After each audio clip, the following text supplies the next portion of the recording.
Hey everyone, welcome back to the channel. It's Bob here and I'm with Junior. And today we're talking tyres. There's tyres to change, tyres to remove on the Triumph and both the Harleys. So let's go.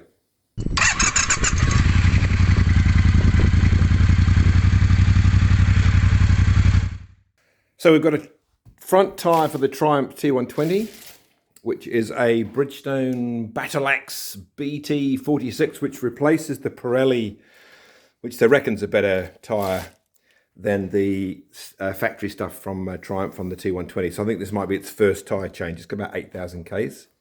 The lower tyre is just one that I happened to pick up when I was up at East Coast Harley in the last few days because they're hard to find. And it's the rear tyre for Iceberg, and it's the D402 white wall, Dunlop sort of factory spec on that one, just to match what I've got on the front, which is what we need. The one on the back of the bike isn't actually too bad, but it's flattening off. So I've got a trip later in the year, so I thought I'll pick it up now instead of wanting to get one and not being able to.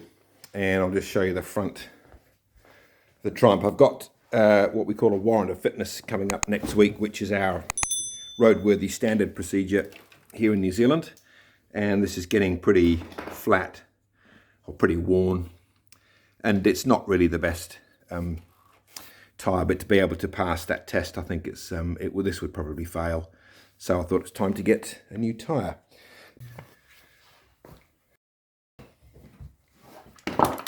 First job for this particular one is just to get the front wheel off the ground.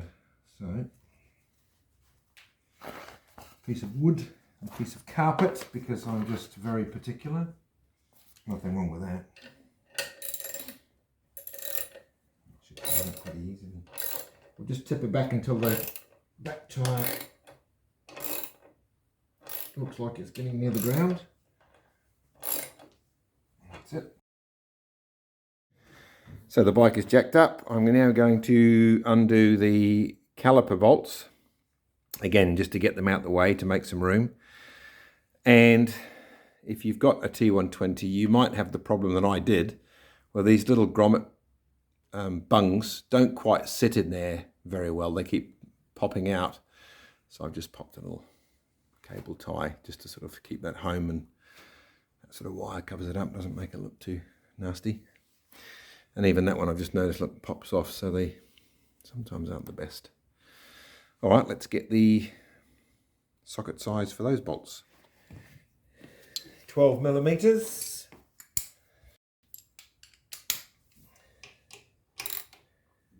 And also for the ABS sensor, I probably need to pop that off. I think I've done that before.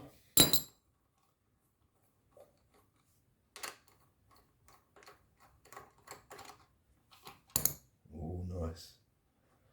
Somebody copper greased those before they put them in. Oh, beautiful. Right, get a Torx bit for that.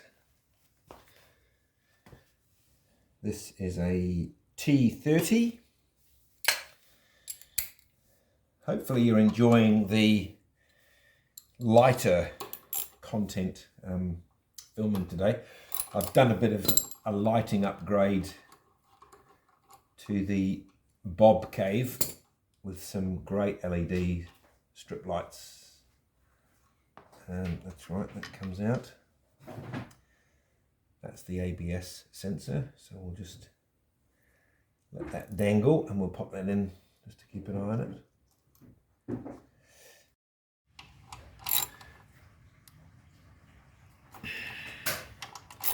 The axle bolt looks like a huge Allen bolt, and it's not really an Allen bolt at all. Like, you wouldn't buy an Allen key set for that.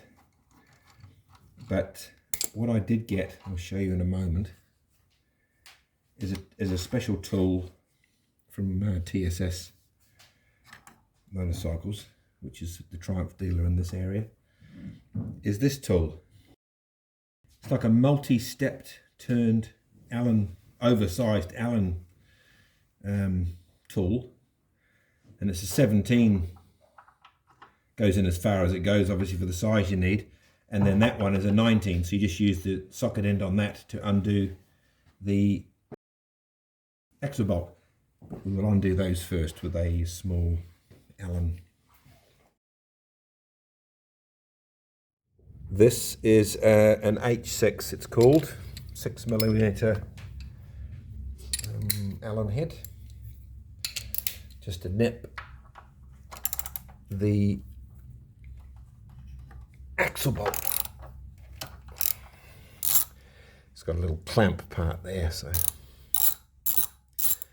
I don't even know if we need to really take it out, but I'll just unscrew it right out. There we go. Right, and we'll use a 19mm socket on the end here with our adapter tool into there, and we will see what happens.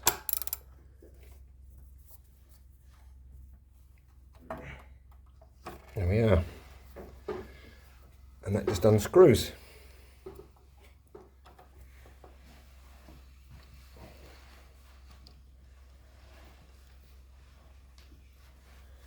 Right, I think that's as far as it goes.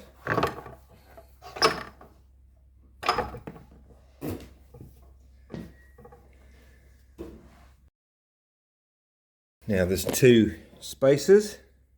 I think they're the same on this bike, which is pretty clever actually. So we'll, I think the bike may need to go up a bit more, or maybe roll the wheel forward actually. There we go, look, roll the wheel forward. We'll take out one. It's aluminium.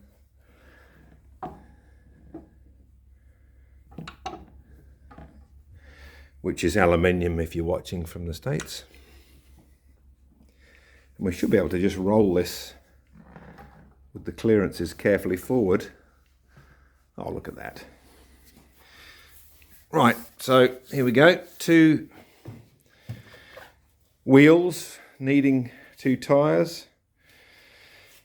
We'll get those off to the bike shop. And before you know it, we'll have them back here in the garage, ready to go back on.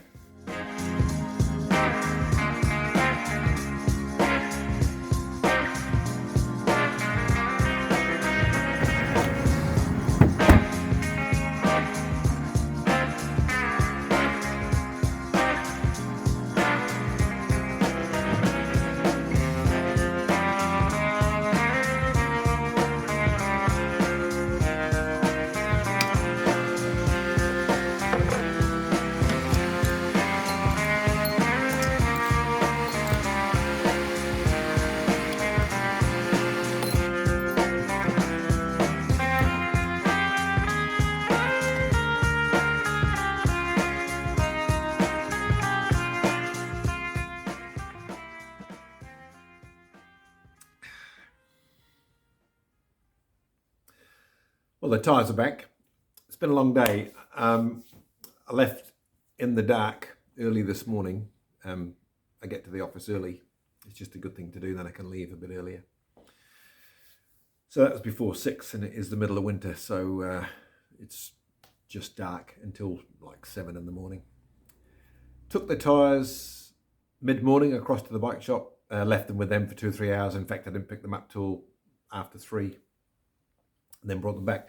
Now I'm conscious of the fact here that one of the tyres, the Harley tyre, is going to feature in one video, so this little clip might be in both videos, and the other is for the Triumph, which is in its own video, to not overlap, because somebody might be wanting to watch what a T120 front wheel change is all about, and someone might want to watch the rear from an Ultra, and that's fine.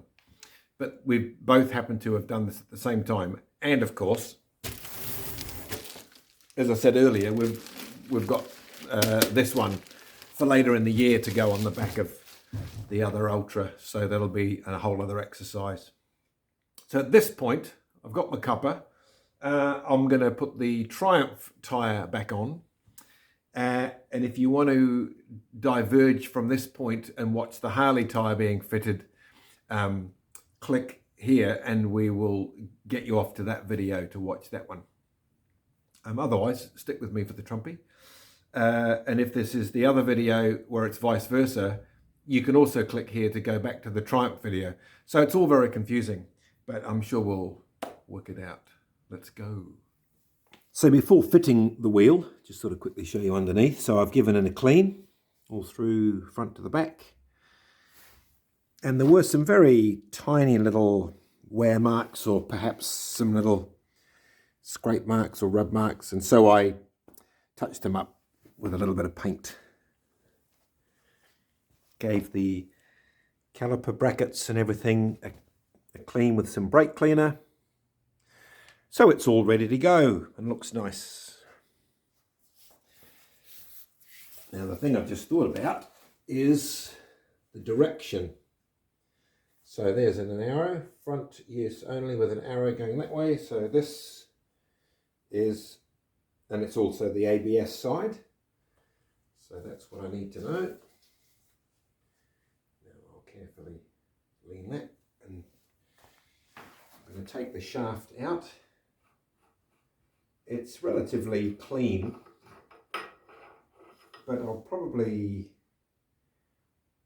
put a little bit of grease on it because I just want to make sure that all of those surfaces are covered and not rusty. So it might be, I don't know if it's stainless, I think it might be stainless steel actually.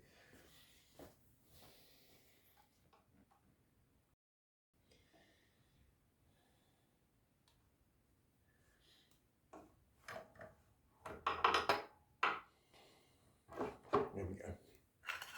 Remember, I've got my adapter tool.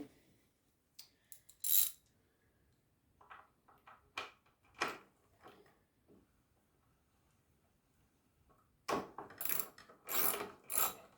we go. Give it a bit of encouragement. Now, that's beginning to pull nice and home. I don't want to spin that too much. Give that a bit of a nip. Use our Allen key tool, which is here, or hex tool, hex head. I was thinking about this in between doing this bit the other night, that things are called different things in different parts of the world, aren't they? So it could be that lots of people don't call them an Allen head. Maybe that's more of a European or English, Australia, New Zealand type of name. And then we wipe, because we must keep everything clean. Just do any grease around that rubber lip where I've just put some grease.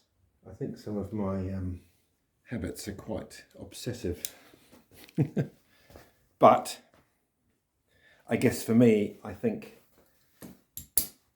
it just ends up where you have an item such as a bike that you take pride in. I mean, they're, you know, expensive things to buy, so I say, well, why not look after it? It's not like it's not ridden, it is ridden, but it's also cosseted, one might say. Loved is going too strong.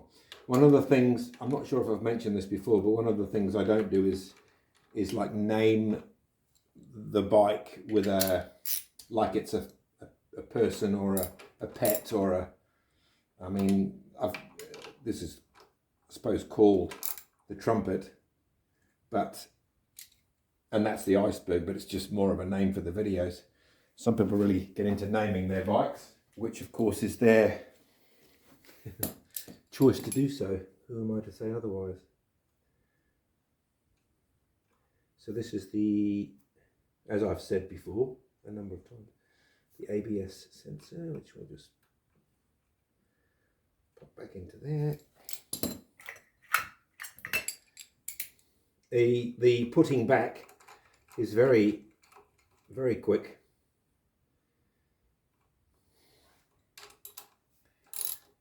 And the front tyre of this bike is a lot quicker than the rear tyre of probably any bike really, apart from, I would suggest, a single-sided swing arm shaft bike. And we're just about done. So I'll pop these riveting viewing around this side of the bike. And there you go.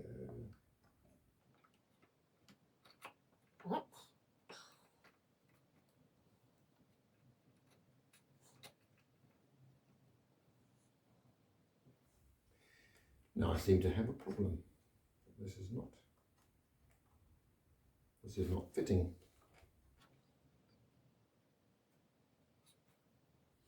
Oh, drama. I think what had happened, after just doing a bit of an investigation, was that the pad had been slightly pushed out. I think maybe the lever had been touched. And so it was causing it to misalign. So crisis averted, which is good, of course, because I don't fancy a crisis right at the moment. Thank you. Go Triumph, eh? With the old stainless fasteners. I've had a few of their bikes and modern Hinckley bikes, and man, the stainless fastener treatment is just awesome. I just think it looks lovely. Right, so everything is good. I'll give it a wipe down, and I think that might be job done. Then we'll let it back down off the stand.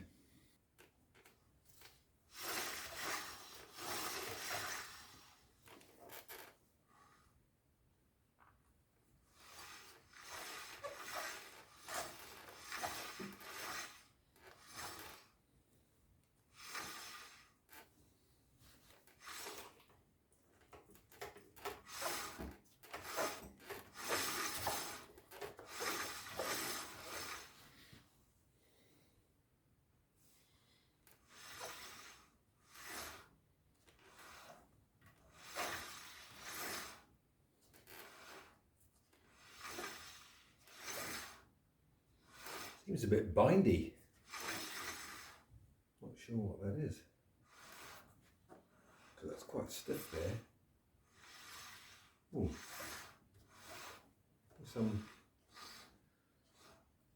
that's not right.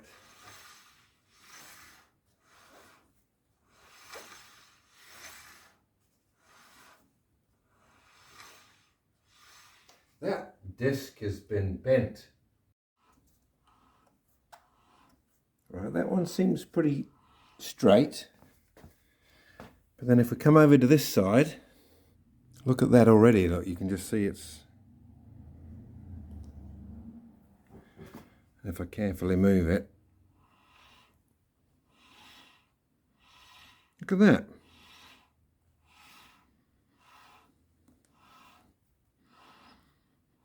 Wow. Right, that's close. I'm going to have to mark that. That's touching the brake componentry. Either that or I've done something wrong, but I'll just check it and then I'll move it out the way. So if we just do this, now that's right across the other side. So I'll just sort of mark it there like that. All right, well, we're going to now take it off again. I'm going to start with this side.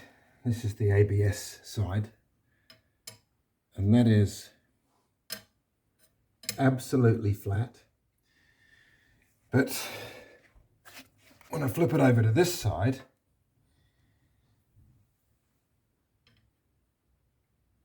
that's got, I don't know if you can see it, there's the high point, but look at that. What's happened to that? That's completely, that's been dropped or dinged or something. And it's completely out of square. Forgive my pauses, but it's like something's impacted it, or I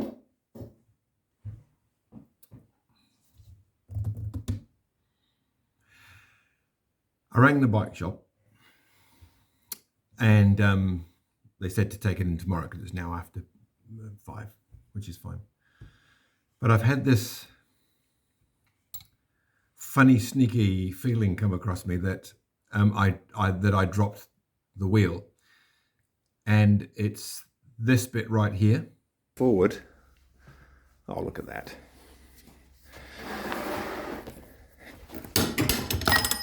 Whoopsie daisy. Now that bit wasn't earlier in the video because I thought it was a bit of a clumsy piece of video, so I didn't put it in, but I have a feeling that that's what's contributed to that ding. I think it's pushed the rim and it's slightly bent one of these little arms, which means that I've got 2 choices. One is I go back to the bike shop and I spend dollars getting another disc, or we go to plan B because it's not cracked and it's not broken. But the other option is I take this disc off and I take the other one off, and I put this one, because it's got these little things, it's directional, I'll put this one on the other side so that it's basically sitting up, and I may try and adjust it back into flat plane with some careful adjusting. It's either a new disc or give it a try. So I'm going to try to just take that little knock out of it, because it's only on one of the arms like this one I've marked here, rather than the whole disc. It's more like, I'll put that back in the drawer, but it's like a pivot point. So I think if some gentle persuasion maybe around here, just to see if it just pops it back out. It's worth a try, because if it's a new disc, it's a new disc, or I'll just give this one a go first. So I'm going to take these discs off. I'll mark them up the other side so it goes back in the same place. Pop this one on the other side and see if we can't give it a bit of a knock to straighten it out.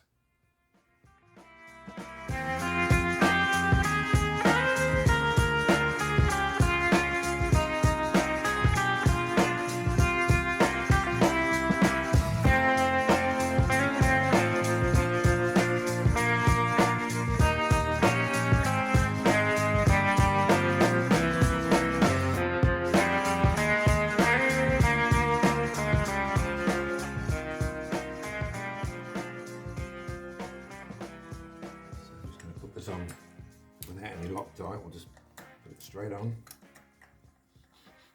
Thankfully the disc is the same both ways. It's not like one way only.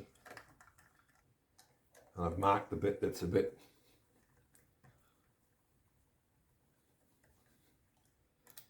out of line, so hopefully, you never know. This is only worth a try. But I have to say though, it barely fell over, but I think it must have just landed in a funny spot. So what can you do? So all you can do is experiment. Probably could get away with just using this one, really, to be fair. 1, 2, 3, and 5. Now,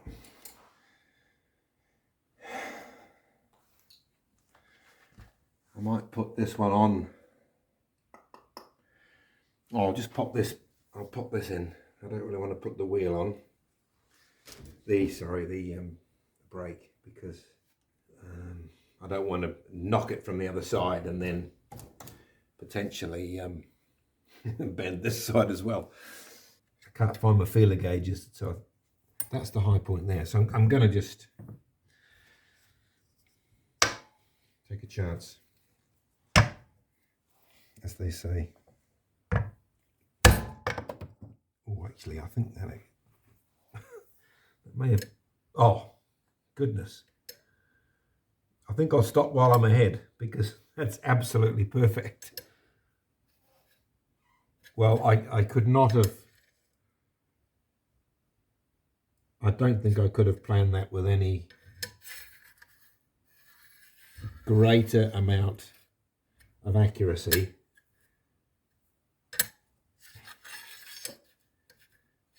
And hopefully you're not all screaming like they do on those Chinese car repair videos, and everyone goes, oh, it's not safe and it's a death trap, and that is absolutely bang flat. Well, I'll take this off, bolt it back on the other side, put the proper one back on here, bolt it all up, and then offer it back to the front wheel on the bike. Didn't take much, did it? Note to self, don't drop the wheel ever. I fitted the wheel back in. I've buttoned everything up without recording it this time, because funnily enough, it's like we've been here before. So I just thought what we could try and do is, if I can just try and capture this again, I'll now turn the wheel slowly.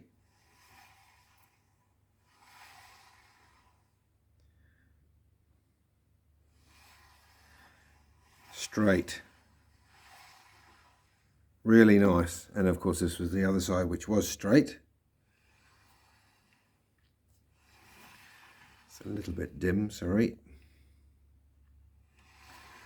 That's good. So, fitted, finished. I'll take it off the stand. Obviously, I just needed it there and to finish the spinning of the front wheel. And there we have quite the episode, I think. You know, you set out to do some simple garage things with your car or your bike, and often the case is that things turn into a little bit of a longer session than maybe you'd planned. Certainly hadn't planned that. Funny that I'd caught it on video and then made me think about it. Another interesting episode where things didn't go to plan. Maybe I should have a channel that's about things just not going to plan. That's what seems to be working out. You start one job and end up doing something else. If you do like the content, odd as it is and long as it tends to be, do consider subscribing. Thank you for those that have, and thank you for the many interactive comments and observations that people have. I really enjoy that part of making these videos. This is Bob. Thank you for joining me today, and ride safe, and we'll see you next time.